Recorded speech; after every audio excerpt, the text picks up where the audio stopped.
Now let's get to a local case making national headlines. I want you to watch how that silver car right there makes a U-turn driving up to the 11-year-old girl as she was walking to school last Friday. A man gets out and then chases her.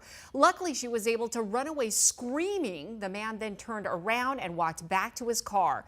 Glendale police arrested 37-year-old Joseph Ruiz that morning. He faces charges that include attempted kidnapping. And in a frightening twist here, Ruiz lives in the same apartment complex as that little girl.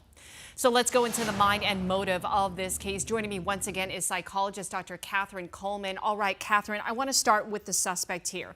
Police say that Ruiz has a history of violence. He was convicted of aggravated assault after stabbing his mom in the neck. Now this alleged attempted kidnapping. What does this say to you about him? I mean, so the initial crime, that aggravated assault that he was convicted of years ago, this is a very particular type of crime. When it's somebody that's close to you, like your mom, right? That victim selection, very personal, and also the method of attack. You have to be very close to somebody in order to actually stab them. And there's a lot that it's much harder, right, visually with going through that. And so if somebody is capable of that, the doors are wide open, right? And so it makes me think if he can do that, then, I mean, he could do anything. Yeah. And thank goodness, this leads me to now that little girl. Let's talk about what she did right, because it really is remarkable how brave she was. She ran, she screamed, she was able to give police, you know, a description of this guy. I mean, that is incredible. She's just 11. She's just 11, and what incredible situational awareness she has as an 11-year-old girl. I mean, think about it, just us as even adults. We can walk into the grocery store, we can walk down the aisle. Could you realistically appraise the situation and pick somebody out in a lineup a couple days later? We're so glued to everything else, our phones, and just, you know, not giving eye contact. And the fact that, number one, she was able to, you know, recognize and report and describe him.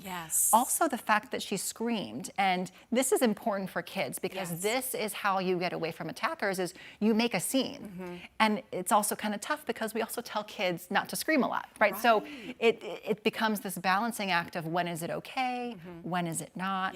But she's an absolute survivor. I know. Did everything right. It really is incredible, and I so applaud her as well as so many other people. Okay, I want to get to this interesting point. I was reading the police report, and it said that about a month prior to this incident, apparently her mother told her that a man came to their door and asked if her mom lived alone. I thought this was eye-opening and very, you know, insightful in the sense that mom had this conversation with the daughter.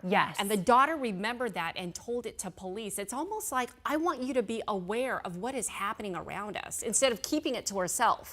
And we are in this together. We are responsible for each other's safety, and we're going to help each other out and communicate what's going on. In that moment, that mom was an excellent role model by communicating that to her daughter. Any other advice that you would give for parents and kids? Definitely continue to talk, but you know, notice those, just because something seems a little bit odd, don't make excuses for it. If you notice something that seems a little bit concerning, seems a little bit off, file that into your memory. Because you never know when it may pop back up again. And that really comes down to that situational awareness that I talked about. Be aware of your surroundings and if something feels off. That was huge. All right, Katherine, thank you so much.